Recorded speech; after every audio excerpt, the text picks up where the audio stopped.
Shalom, salam sejahtera bagi kita semua. Jika Roh Allah yang Maha Kuasa bekerja dalam hidup kita, maka jangan pernah katakan, aku tak bisa. Bersama saya Evangelis Agnes Yagian, kita akan mengawali hari ini dengan sapaan firman Tuhan. Mari kita berdoa. Betapa baiknya Engkau ya Tuhan, kasih-Mu besar tak berkesudahan, selalu baru dan baru di dalam hidup kami. Terima kasih untuk nafas kehidupan, terima kasih untuk kesehatan. Kiranya Roh Kudus yang akan menolong kami, memampukan kami mengerti, memelihara dan melakukan firman Tuhan dalam kehidupan kami setiap hari. Amin. Firman Tuhan kita pada hari ini diambil dari kitab 1 Tesalonika 4 ayatnya yang ke-9. Begini firman Tuhan. Tentang kasih persaudaraan tidak perlu dituliskan kepadamu, karena kamu sendiri telah belajar mengasihi dari Allah. Demikian firman Tuhan. Saudaraku jemaat yang dikasihi Kristus, Kota Tesalonika adalah ibu kota Makedonia, sebuah provinsi di Kekaisaran Romawi, dan Paulus merupakan pendiri jemaat yang ada di Tesalonika. Surat Paulus yang pertama ini memiliki tujuan yang sangat khusus. Yang pertama adalah untuk memberi dorongan dan keteguhan kepada jemaat yang ada di daerah itu. Selanjutnya, Paulus bersyukur atas berita yang diterimanya tentang iman dan kasih mereka. Tidak lupa Paulus mengapresiasi jemaat Tesalonika yang luar biasa. Kenapa? Karena mereka sudah mengamalkan hidup dalam kasih di antara sesama saudara.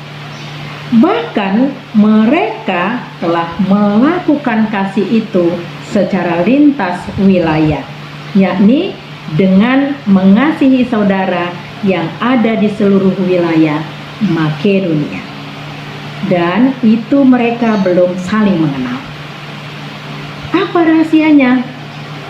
Ternyata jemaat Tesalonika belajar mengasihi itu sendiri dari Tuhan Yesus Kristus yang telah mengasihi mereka terlebih dahulu. Hidup yang berdampak yang sangat besar yang dialami jemaat Tesalonika dengan meniru kasih Kristus yang mengajarkan juga untuk mengasihi sesama atau mengasihi saudara. Saudaraku, jemaat Tesalonika adalah contoh atau patron gereja yang bertumbuh imannya, berkembang imannya di dalam kasih Kristus. Paulus sangat bangga akan pertumbuhan dan perkembangan jemaat yang ada di Tesalonika ini. Jadi jelas sekali, harapan Paulus bukan bertumpu pada kekuatan jemaat di Tesalonika, tetapi yang paling utama adalah pada Allah melalui Yesus Kristus yang memberi kasih yang berlimpah dengan pertolongan Roh Kudus dalam kehidupan orang yang percaya.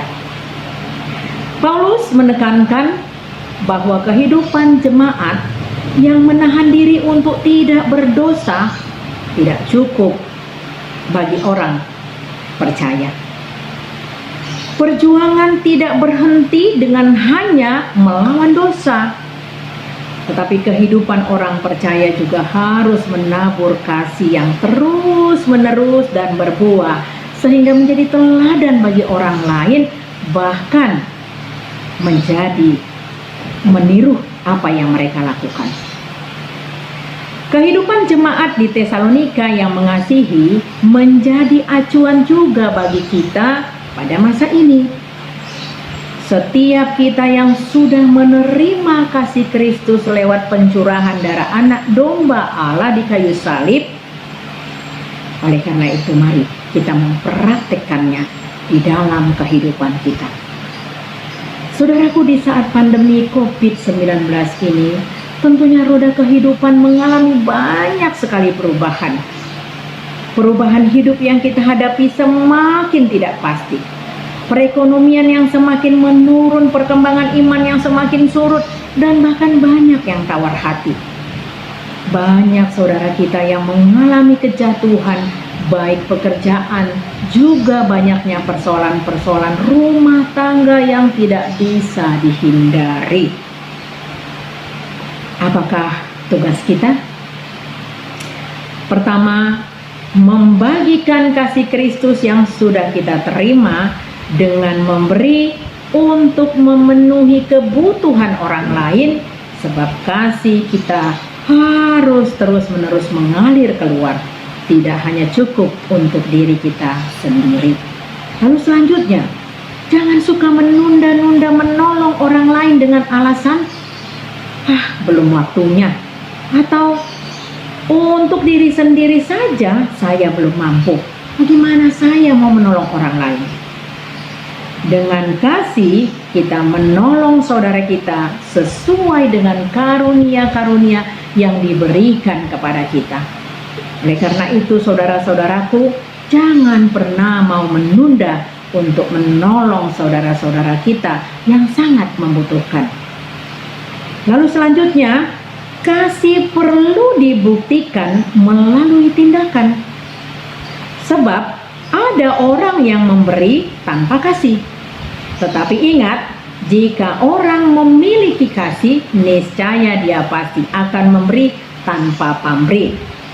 Orang yang mempunyai kasih tidak akan pernah menghitung-hitung berkat yang dia berikan, sebab dia memahami dengan sangat bahwa berkat yang dia terima itu adalah karena kasih Kristus kepada dia.